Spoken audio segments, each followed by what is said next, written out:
Alright, it's the next day now. It's October 4.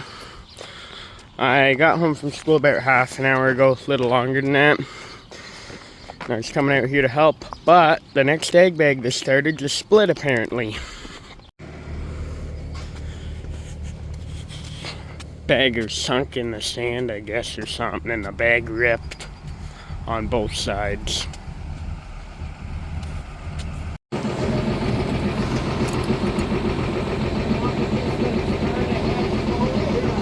I think so.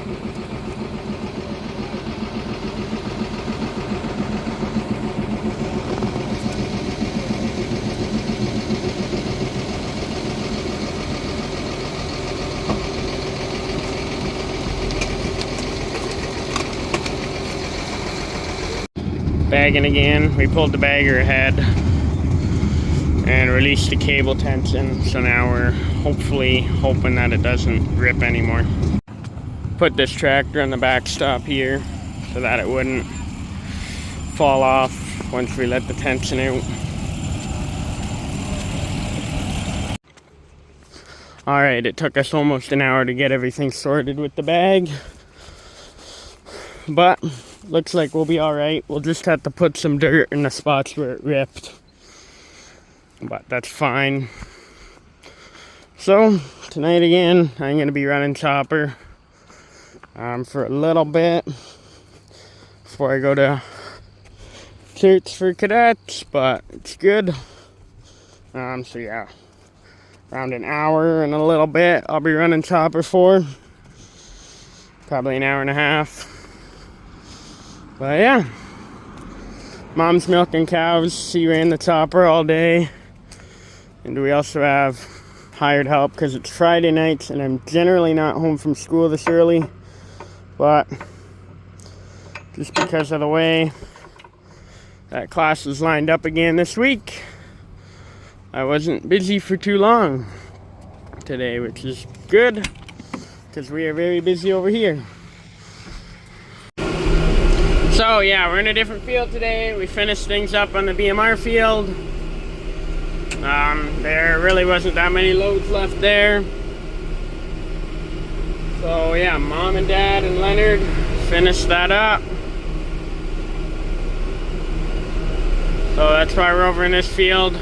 We decided to go down to a 150-foot bag instead of a 200-foot.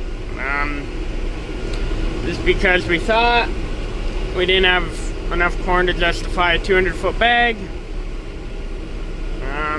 But maybe now, after the bag ripped and we lost a bunch of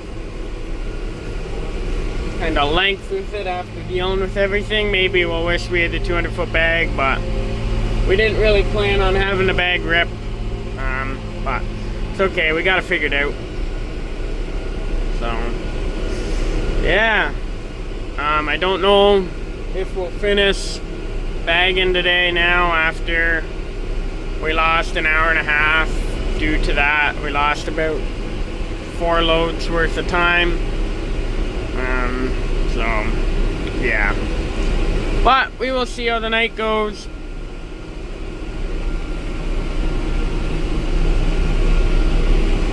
We thought we had a good idea going with putting sand down. I would have rather had gravel, but this is what we all could agree on. But yeah, I personally would have rather had gravel. But compromises, you gotta learn to make them when you work with family. So that's what we decided on.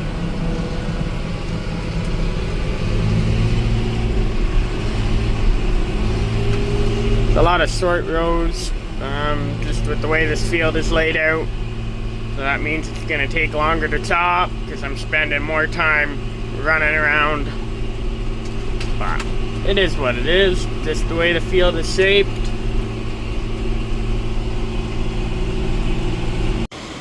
Thought I'd plug the chopper, just was the head, but this probably didn't help things. What happened?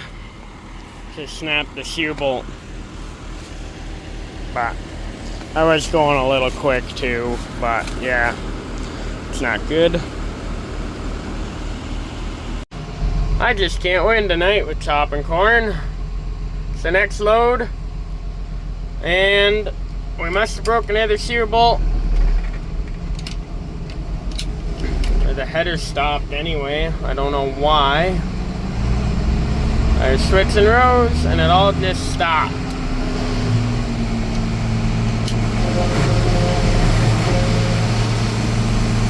See that, or slipping in there? I don't know why. I was only going A4.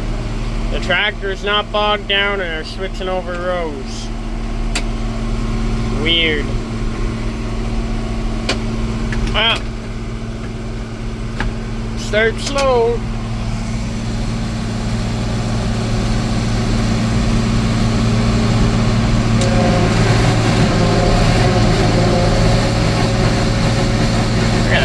Again. That chain must be slipping in there for the header. Got it fixed. It was just the chain was too loose around that gearbox there. That's why it was kind of making that noise. I had put a new gear on before I started chopping, but that was a lot of loads ago. It's probably almost 100 loads ago now. That chain and that sprocket, or there's a new sprocket and the chain stretched along it, or anyway, the sprocket wore in, however you want to say it. But there's a little bit of play in there, and that allowed the chain to skip across the sprocket. So yeah, hopefully that is it for issues.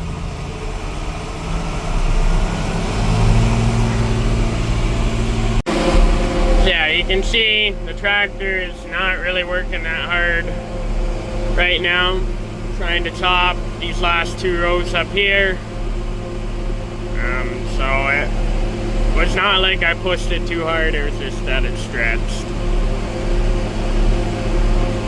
So that issue with the first issue might have been I was going a little too quick, and that's what happened, or that bar was in the way. I don't know, but whatever, we got that going with a little bit of a delay. But the worst of it today so far was that egg bagger.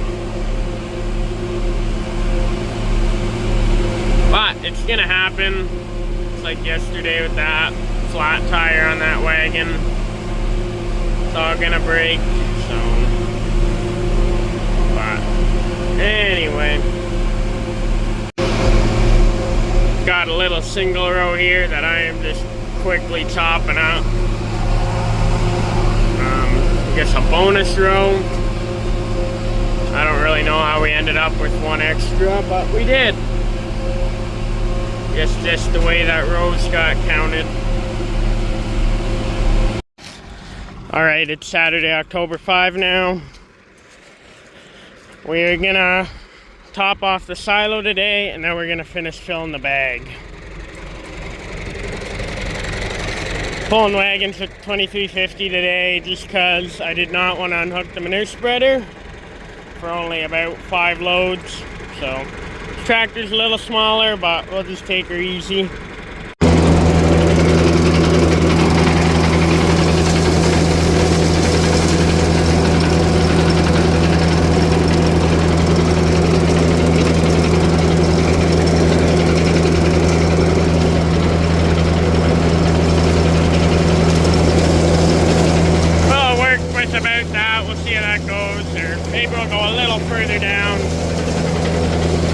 There isn't a lot of feed coming out yet.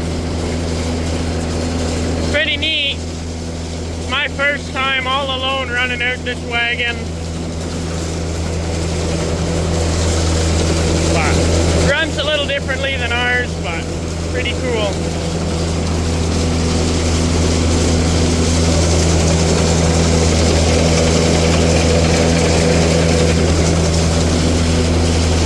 I don't have the tractor running very fast, only about 1,200–1,300 RPM.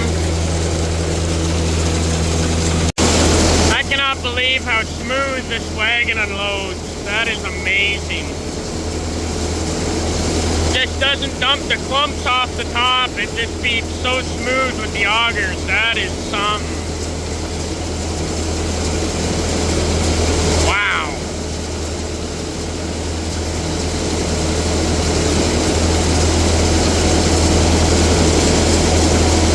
This wagon doesn't make the tractor on the blower work as hard, and I can feed out pretty quick. Just because we don't get the big slugs coming off the top.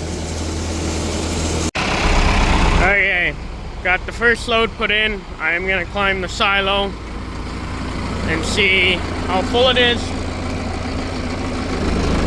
Just going to start up the blower and kind of leave it on an idle. Just so it blows a little bit of air up there. We did put one load in, but just safer. I am only climbing the outside, but the tractor's here. So, yeah.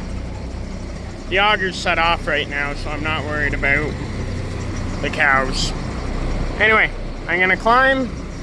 We're gonna see, there should be room for that load. Dad climbed the silo and said there's 3.5 doors sewing, but it's just easier to climb it, check how full it is, rather than plug it and then still have to climb it. So yeah, safe than sorry. Still 3 doors sewing. It'll fit no problem, this load. So I'll blow this load in and I'll grab that next load from Dad and I'll climb before again, and we'll see. He climbed it yesterday, so it is very possible that the feed settled again. But yeah, there you go.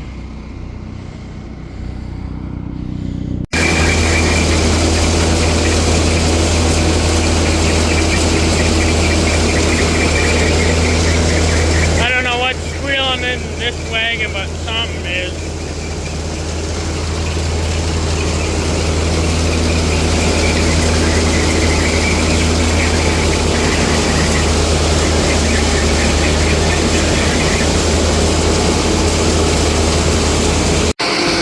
Yeah, it's chopping again. We had a little problem with the chopper. Same issue that happened to me last night. There's, what did I figure out? 2 original chains on this chopper. Really only one, because the other one's on the corn head. And that one chain keeps stretching. And it keeps giving us issues. So the chain stretched and then it slipped across that new pulley I put on this year. Or new sprocket, rather. So, a little unfortunate, but I think we'll be able to finish. But yeah, that sprocket will be almost worn out again, unfortunately. I guess I should have thought to replace that chain at the same time, but I didn't. But oh well, live and learn. Anyway, I'm gonna let Dad fill up that wagon, then we'll get back to the silo. But it's been really fun this year farming this new piece of ground over here that we bought. So yeah, I didn't show you, but on the other side of that trees too, it goes up and behind there, but we sold all that corn to a neighbor. There you go, we're getting to the end here. It's pretty neat. That is that tractor's 38th season of pulling forage wagons for us. My grandfather back in 1986,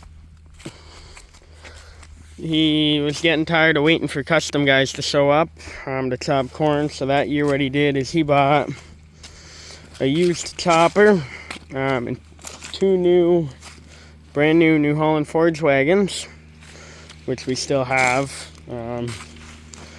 But yeah, they aren't high enough to unload in the ag bagger, and they're getting just a little tuckered out, unfortunately. They've been rebuilt once, but yeah. So we got tired of waiting for the custom guys to show up, so we bought a used chopper, a used blower, I believe, 2 new wagons, and then 3 new tractors. So this was the smallest one at the time. This was John Deere 2350, as you can see. This tractor has over 12,000 hours on it now. So about a 2350, 2750, and then a 2950. So yeah, 2950 we traded around 2008 for that 7420 over there. We just wanted a little more horsepower once we were starting to fill another silo. So yeah, I think it was actually a little sooner. I believe it was 2006, 2007, but I'd have to look back again. There you go anyway. Dad's ready for me to pick up that wagon.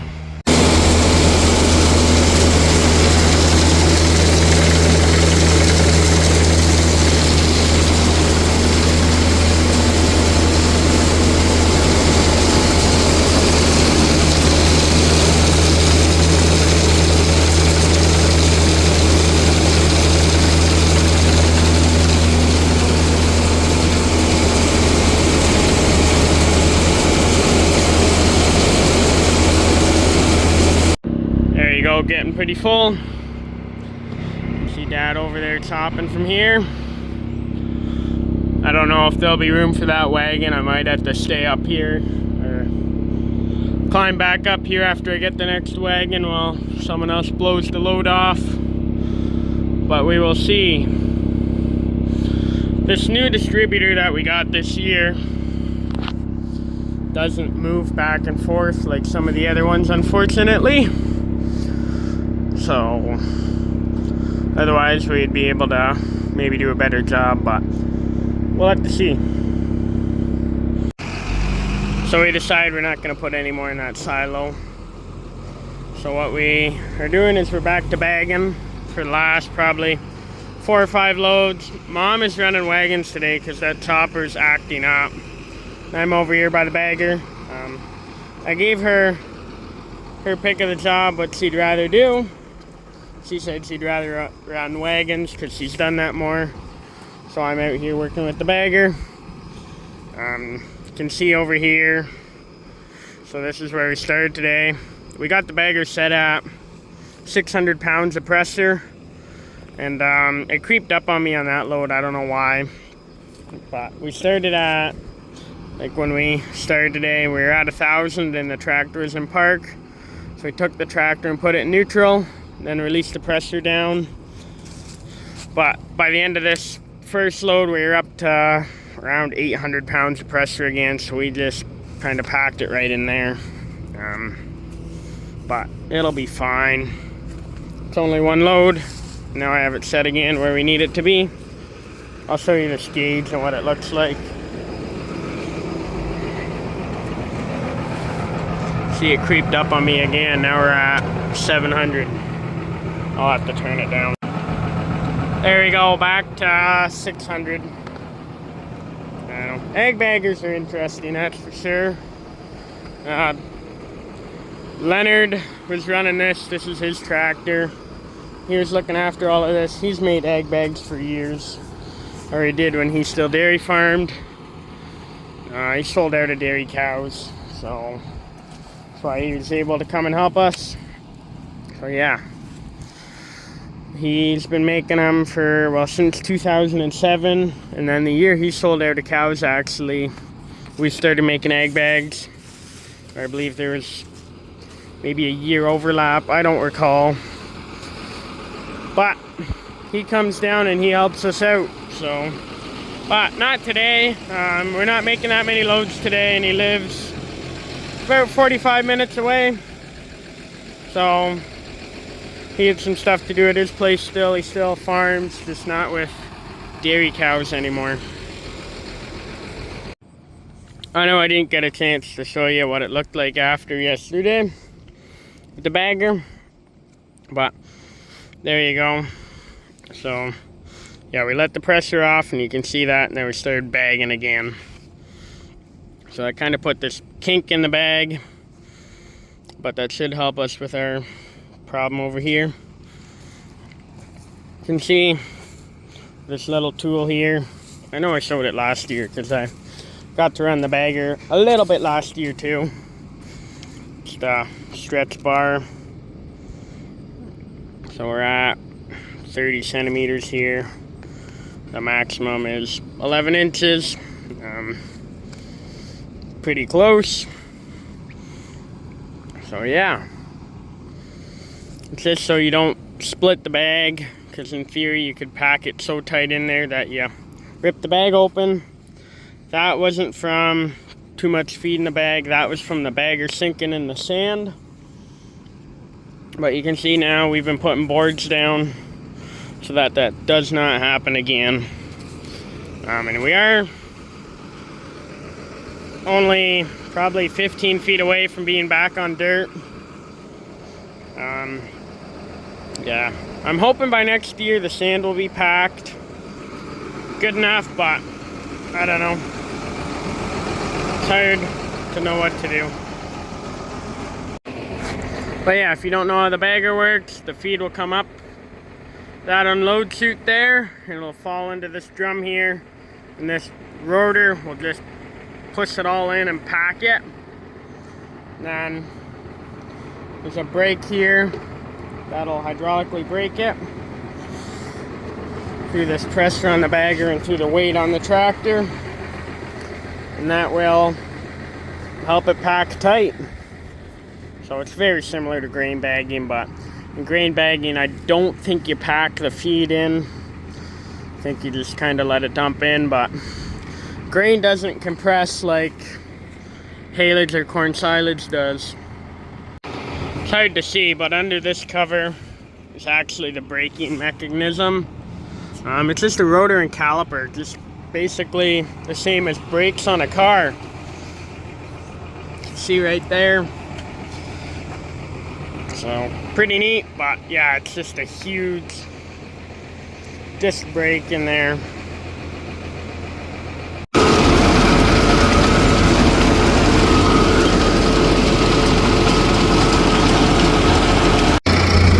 Alright, I brought this tractor here with the bucket. I'm gonna clean the roof on that Meyer wagon while it's full. The one thing I don't like about the Meyer forage wagons is that the roofs are not very strong. And I don't intend to stand on it fully, but just in case anything were to happen, I wouldn't fall the whole width through the wagon. I just fall a little bit into the feed. There we go, I got the big pile off the roof of this wagon. I'm gonna go ahead and do the next wagon because Dad's almost done. There's 2 rows left. Alright, I got that wagon's roof cleaned as well. Mom's bringing that back to the farm. I'm gonna bring this one back. We'll get them both unloaded into the ag bagger. And then that'll be it for corn for this year.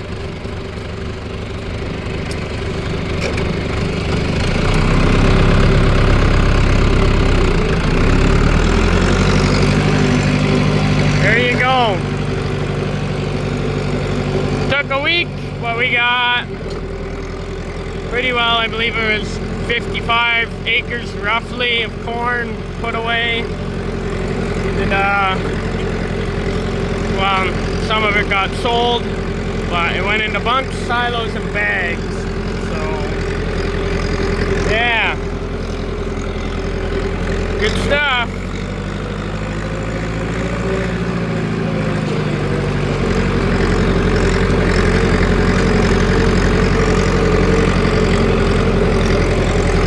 To get these 2 wagons unloaded.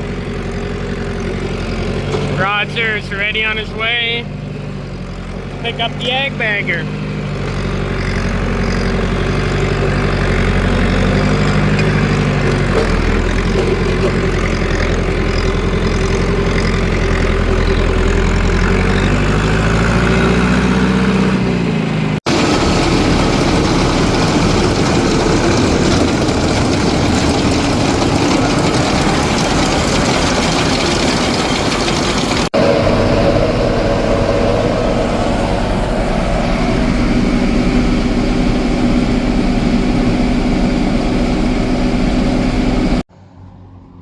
And there you go.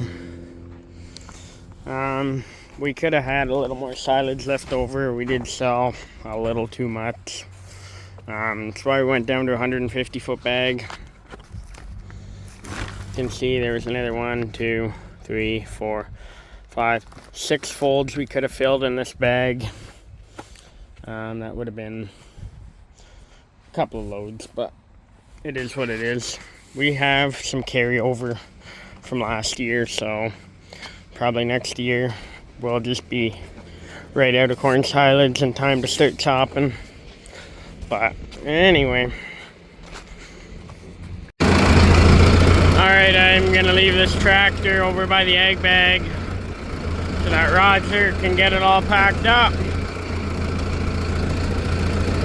But yeah, 5 John Deere tractors here.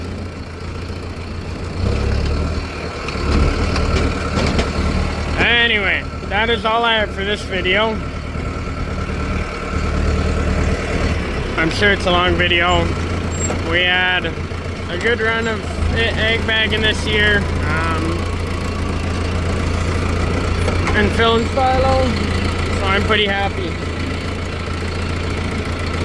But that is all I have for this video. So thank you very much for watching.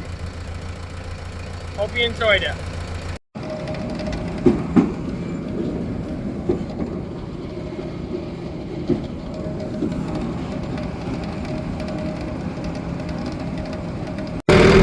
Dad and I are working together to close up the egg bags.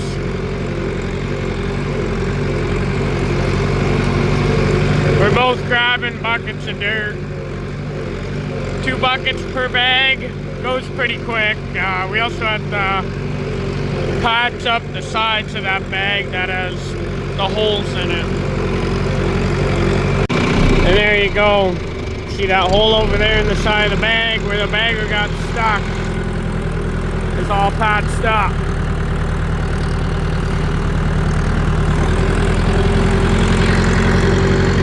Pretty long day today, but we got it all done.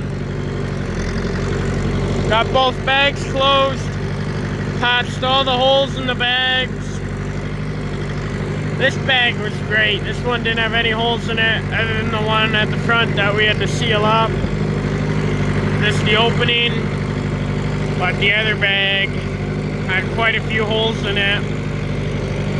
But it is what it is. We got it sorted. Just have to level the silo and set up the unloader on Monday.